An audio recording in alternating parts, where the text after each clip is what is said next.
And I am Megha.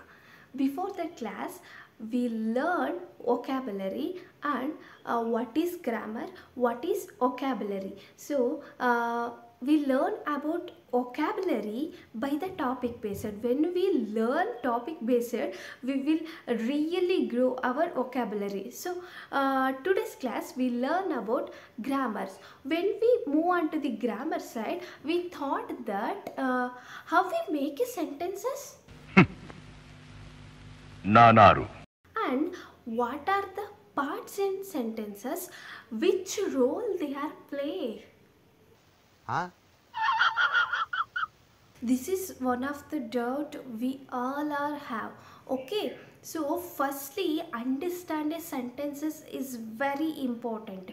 So how we understand a sentences, we understand a sentences through parts of speech. ಬಾಬಾ ತಲೆ ಕೆಟ್ಟು ಗೊಬ್ಬರ ಆಗೋಯ್ತು. So firstly we learn parts of speech. There is main 4 parts of speech is there. Remaining 4 is also there. So firstly we learn 4 parts of speech. So that is okay. So we learn firstly noun. Okay, another one is a verb, adverb and adjective. These are the 4 parts of speech, and remaining 4 conjunction, interjection, preposition and pronoun. So these are the remaining 4 parts of speech. Mainly we learn 4 parts of speech, that is a noun, verb, adverb and adjective. These are very important parts of speech to make a sentences. Okay, so firstly we learn the parts of speech. ಏನಪ್ಪ ಅಂತಂದರೆ ನಮಗೆ ಮೊದಲು ವೊಕ್ಯಾಬ್ಯುಲರಿನ improve ಮಾಡ್ಕೊಳ್ಳೋದು ಯಾವುದ್ರ ಮುಖಾಂತರ improve ಮಾಡ್ಕೋತೀವಿ ಅಂತ ಅಂದರೆ ಟಾಪಿಕ್ ಬೇಸ್ಡ್ ಆಗಿ. ಹಿಂದಿನ ಕ್ಲಾಸಲ್ಲಿ ನಾನು ಹೇಳಿದ್ದೆ, ಇವತ್ತಿನ ಕ್ಲಾಸಲ್ಲಿ ನಾವು ಗ್ರಾಮರ್ನ ಸ್ಟೆಪ್ ಬೈ ಸ್ಟೆಪ್ ಕಲಿತಾ ಹೋಗಬೇಕು. As usually 4 very important parts of speech ಇದೆ, ಇನ್ನು 4 ಇದೆ, ಅದು ಎಕ್ಸ್ಟ್ರಾ ಇರಲಿ. Okay, so 4 parts of speech ಯಾವುದಪ್ಪ ಅಂತಂದರೆ noun, verb, adverb and adjective. Then preposition, conjunction, interjection and another one is pronoun. So ಈ 4 ನಾವು ರಿಮೈನಿಂಗ್ ಆಗಿ ಕಲಿತಾ ಹೋಗೋಣ. ಈ 4 ಮಾತ್ರ ನಮಗೆ ತುಂಬ ಅಂದರೆ ತುಂಬ ಇಂಪಾರ್ಟೆಂಟ್ ಆಗಿರುತ್ತೆ. ಸೊ ಅದಕ್ಕೋಸ್ಕರ ನಾವು ನೌನ್ ಕಲಿಬೇಕು, ದೆನ್ ವರ್ಬ್ ಕಲಿಬೇಕು, ಅಡ್ವರ್ಬ್ ಕಲಿಬೇಕು ಆ್ಯಂಡ್ ಅಡ್ಜೆಕ್ಟಿವ್ನ ಕಲಿತಾ ಹೋಗಬೇಕು. ಸೊ ಹಾಗಾದರೆ ಎಕ್ಸಾಂಪಲ್ ಮುಖಾಂತರ ನಾವು ಈ 4 ಪಾರ್ಟ್ಸ್ ಆಫ್ ಸ್ಪೀಚನ್ನು ಫಸ್ಟ್ ಕಲಿಯೋಣ.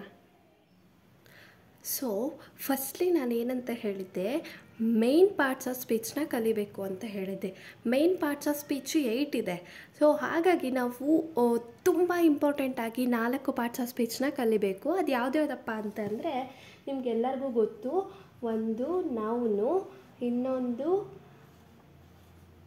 Adverb, verb and adjective.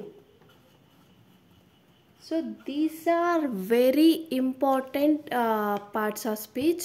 So these are very important parts of speech. Okay, so firstly ನಮಗೆ ನೌನ್ ಅಂತ ಅಂದರೆ ಏನು? We already no noun is a naming word. ಇದನ್ನು ಯೂಸ್ ಮಾಡೋದು ನೇಮನ್ನು ಐಡೆಂಟಿಫಿಕೇಷನ್ ಮಾಡೋದಕ್ಕೆ. ಏನಕ್ಕೆ? ನೇಮನ್ನು ಐಡೆಂಟಿಫಿಕೇಷನ್ನ ಮಾಡೋದಕ್ಕೆ ನಾವು ನೌನನ್ನು ಯೂಸ್ ಮಾಡ್ತೀವಿ. ಯಾವ್ಯಾವ ನೇಮ್ನ ಐಡೆಂಟಿಫಿಕೇಷನ್ ಮಾಡೋದಕ್ಕೆ ನಾವು ನೇಮ್ನ ಯೂಸ್ ಮಾಡ್ತೀವಪ್ಪ ಅಂತ ಅಂದರೆ, ಒಂದು ಪ್ಲೇಸ್ಗೆ ಯೂಸ್ ಮಾಡ್ತೀವಿ, ಮತ್ತೊಂದು ಪರ್ಸನ್ಗೆ ಯೂಸ್ ಮಾಡ್ತೀವಿ, and another one is animal, then ಥಿಂಗಿಗೆ ನಾವು ಯೂಸ್ ಮಾಡ್ತೀವಿ. Okay, so these are the mainly we are used in noun, that is identify of a place, person, things and animals. So these are mainly used in noun. For example, ನಾವು ಪ್ಲೇಸ್ಗೆ ಒಂದು example ಕೊಡೋದಾದರೆ ಎಲ್ಲ country ನೇಮ್ನು ತೊಗೋಬೋದು, otherwise then Bangalore, Mysuru. So these are the examples of place. And ಪರ್ಸನ್ಸ್ಗೆ ನಾವು example ತೊಗೊಳೋದಾದರೆ ನಮ್ಮ ನೇಮ್ನೇ ನಾವು ಎಕ್ಸಾಂಪಲ್ ಆಗಿ ತೊಗೋಬೋದು. ದೆನ್ ಥಿಂಗ್ಸ್ಗೆ chair, pen, pencil, bulb, fan, then window, door. So these are the non living things. So ಯಾವುದೇ ಒಂದು ಜೀವ ಇರೋದಿಲ್ವೋ ಅದನ್ನು ನಾವು ಥಿಂಗ್ಸ್ ಅಂತ ಹೇಳಿ ಕರಿತೀವಿ. That is non living. Okay, ಅದಕ್ಕೆಲ್ಲದಕ್ಕೂ ನಾವು ಎಕ್ಸಾಂಪಲ್ನ ತೊಗೋಬೋದು. Then animal, we all are no animal. Okay, rabbit ಇರ್ಬೋದು, ಎಲಿಫೆಂಟ್ ಇರಬಹುದು. ಸೊ ಈ ಥರ ನಾವು ಅನಿಮಲ್ ಎಕ್ಸಾಂಪಲ್ನ ಕೊಟ್ಕೊಂಡು ಹೋಗ್ತೀವಿ. Then we moved on to the verb. Okay, what is verb? So we already know verb is nothing but which shows action.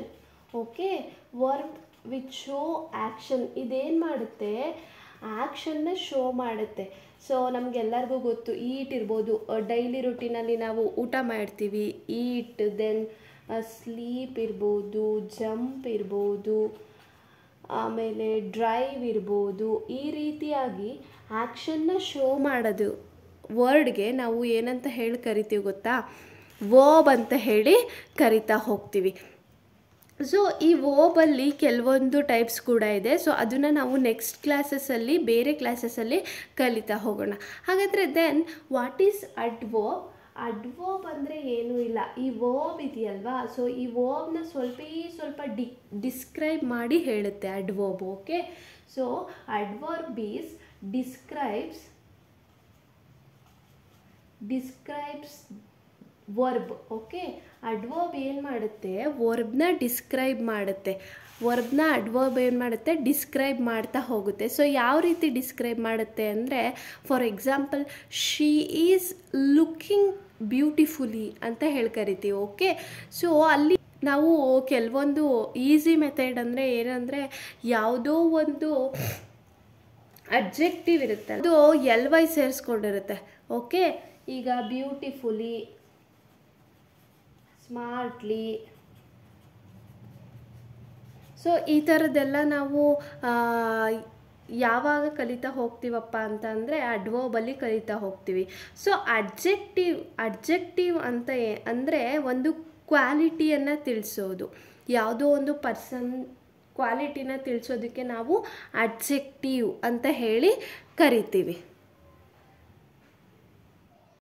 So okay, ಇಲ್ಲಿ ನೋಡಿ ಎಕ್ಸಾಂಪಲ್ನ ಕೊಡ್ತಾ ಹೋಗ್ತೀನಿ. ಮೊದಲು ನಾವು ನೌನಿಗೆ ಎಕ್ಸಾಂಪಲ್ ತೊಗೊಳ್ಳೋಣ. Okay, ನೌನ್ಗೆ for example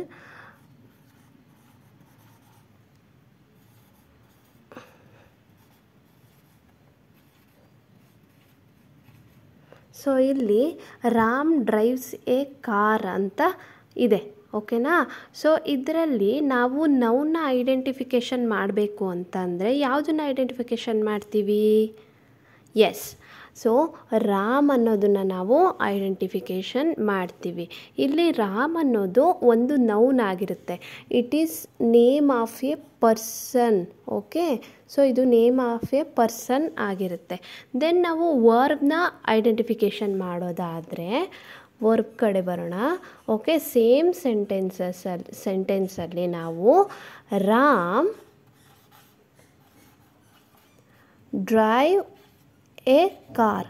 okay, so ಇಲ್ಲಿ ಡ್ರೈವ್ ಅಂತಕ್ಕಂಥದ್ದು ಒಂದು ಆ್ಯಕ್ಷನ್ನ ಐಡೆಂಟಿಫಿಕೇಷನ್ ಮಾಡ್ತಾ ಇದೆ.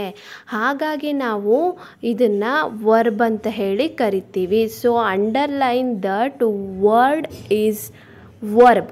ಓಕೆ, ದೆನ್ ನಾವು ಅಡ್ಜೆಕ್ಟಿವ್ಗೆ ಸೇಮ್ ಎಕ್ಸಾಂಪಲ್ ಅಡ್ವರ್ಬ್ಗೆ ನಾವು ಸೇಮ್ ಎಕ್ಸಾಂಪಲ್ ಕೊಡೋದಾದರೆ ಹೀಗೆ ಹೇಳ್ಬೋದು. ಏನಪ್ಪ ಅಂತ ಅಂದರೆ, ಅಡ್ವರ್ಬ್ಗೆ ಎಕ್ಸಾಂಪಲ್ ತಿಳ್ಕೊಳ್ಳೋಣ. The smart driver drives a car ಅಂತ ಹೇಳಿ. ಸೊ ನಾನು ಹೇಳಿದೆ ಅಡ್ಜೆಕ್ಟಿವ್ಗೆ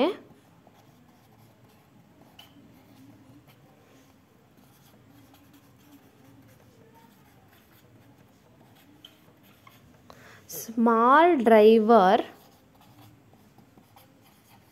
ಡ್ರೈವ್ಸ್ ಎ ಕಾರ್ ಅಂತ ಹೇಳಿ. ಓಕೆ,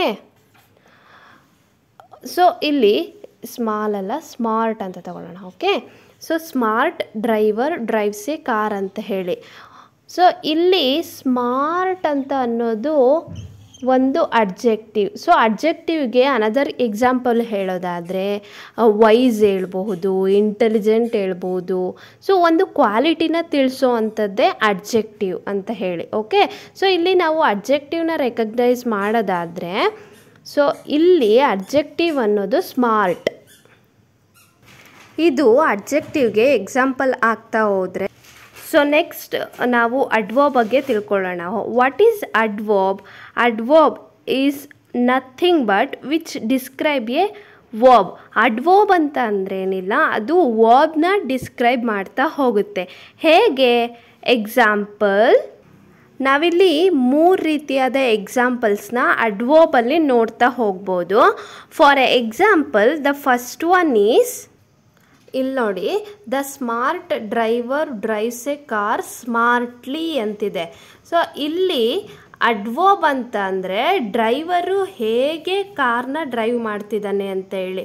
ಸೊ ಅಲ್ಲಿ ಸ್ಮಾರ್ಟ್ಲಿ ಎಲ್ವೈ ಅಂತ ಸೇರಿಸಿದ್ದೀವಲ್ವ ಇಲ್ಲಿ.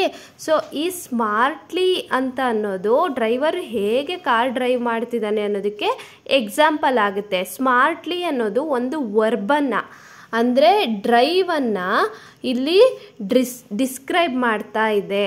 ಸೊ ಯಾವುದು ವರ್ಬನ್ನು ಡಿಸ್ಕ್ರೈಬ್ ಮಾಡುತ್ತೋ, ವರ್ಬ್ ಅಂದರೆ ಏನು? ಆ್ಯಕ್ಷನ್ ಅಂತ ಹೇಳಿ. ಸೊ ಯಾವುದು ಆ್ಯಕ್ಷನನ್ನು ಡಿಸ್ಕ್ರೈಬ್ ಮಾಡುತ್ತೋ ಅದನ್ನು ನಾವು ಅಡ್ವರ್ಬ್ ಅಂತ ಹೇಳಿ ಕರಿತೀವಿ.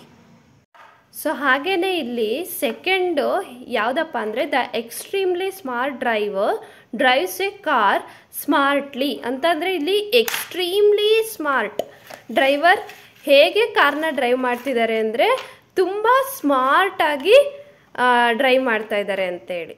ನಾನು ಹೇಳಿದೆ ಅಡ್ವರ್ಬನ್ನು 3 ಟೈಪ್ಸಲ್ಲಿ ಡಿಸ್ಕ್ರೈಬ್ ಮಾಡ್ಬೋದು ಅಂತ ಎಕ್ಸಾಂಪಲ್ ಕೊಟ್ಟು. ಸೊ ಫಸ್ಟ್ ರೋಲ್ ಹೇಗಪ್ಪ ಅಂತಂದರೆ ಡಿಸ್ಕ್ರೈಬ್ ಎ ವರ್ಬ್. ಇದು ಅಡ್ವರ್ಬ್ ಅಂದರೆ ವರ್ಬ್ನ ಡಿಸ್ಕ್ರೈಬ್ ಮಾಡುತ್ತೆ. ಸೊ ಇದರಲ್ಲಿ ನಾವು ವರ್ಬ್ ಮುಖಾಂತರ ಯಾವ ರೀತಿ ಅಡ್ವರ್ಬ್ ಡಿಸ್ಕ್ರೈಬ್ ಆಗುತ್ತೆ. ದೆನ್ ನೆಕ್ಸ್ಟ್ ಎಕ್ಸ್ಟ್ರೀಮ್ಲಿ ಫಾಸ್ಟ್ಲಿ ಅಂತ ಹೇಳಿದೆ.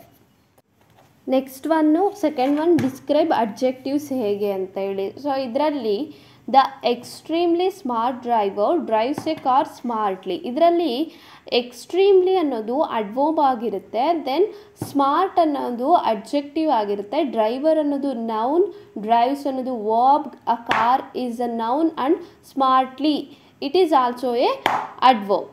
ಓಕೆ, ಸೊ ನೆಕ್ಸ್ಟು ಅನದರ್ ಅಡ್ವರ್ಬ್ಸಲ್ಲಿ ನಾವು ಹೇಗೆ ಡಿಫೈನ್ ಮಾಡೋದು ಅನದರ್ ಅಡ್ವರ್ಬ್ಸ್ನ, ಅದಕ್ಕೊಂದು ಎಕ್ಸಾಂಪಲ್ ಏನಪ್ಪ ಅಂದರೆ, the extremely smart driver drives a car extremely smartly ಅಂತ ಹೇಳಿ. ಸೊ ಇಲ್ಲಿ ಏನಾಗುತ್ತಪ್ಪ ಅಂತಂದರೆ, the extremely smart driver, extremely ಅನ್ನೋದು ಇಲ್ಲೂ ಕೂಡ ಅಡ್ವರ್ಬ್ ಆಗಿರುತ್ತೆ. Smart adjective, driver is a noun, drives is verb, and then really ಅನ್ನೋದು ಕೂಡ ಒಂದು ಅಡ್ವರ್ಬ್ ಆಗಿರುತ್ತೆ. ದೆನ್ ಸ್ಮಾರ್ಟ್ಲಿ ಅನ್ನೋದು ಕೂಡ ಒಂದು ಅಡ್ವರ್ಬ್ ಆಗಿರುತ್ತೆ. ಸೊ ಇಲ್ಲಿ ಎಕ್ಸ್ಟ್ರೀಮ್ಲಿ ಬದಲು ನಾವು ರಿಯಲಿನ ಹಾಕ್ತೀವಿ. ಸೊ ಆಗಲೂ ಕೂಡ ಇಲ್ಲಿ ಅನದರ್ ಅಡ್ವರ್ಬ್ನ ನಾವು ಡಿಸ್ಕ್ರೈಬ್ ಮಾಡೋದು ಈ ರೀತಿಯಾಗಿರುತ್ತೆ. ದೆನ್ ನಾವು ಇಲ್ಲಿ ವೊಕ್ಯಾಬ್ಯುಲರಿನ ಇಂಪ್ರೂವ್ ಮಾಡ್ಕೋಬೇಕು ಅಂದರೆ, we should learn new nouns, verbs, adverbs and adjective. We already know what. Then there are remaining 4 parts of speech are there. That is a preposition, conjunction, interjection and pronouns. So pronoun is nothing but we know that instead of noun we are using pronouns. Instead of noun ನಾವು pronouns ನ use ಮಾಡ್ತೀವಿ. For example he ಇರ್ಬೋದು, she ಇರ್ಬೋದು, it ಇರ್ಬೋದು. So ಇದೆಲ್ಲದು ಕೂಡ pronouns ಆಗಿರುತ್ತೆ. Then preposition ಅಂತ ಅಂದರೆ, for example of, to, from, at. So ಇಲ್ಲಿ ಲೊಕೇಶನ್ನ ಕನ್ಸಿಡರ್ ಮಾಡಿಕೊಂಡು ಪ್ರಿಪೋಸಿಷನ್ಸ್ನ ನಾವು ಯೂಸ್ ಮಾಡ್ತೀವಿ. Then conjunction is nothing but which connects the sentences, words. So for example and, are.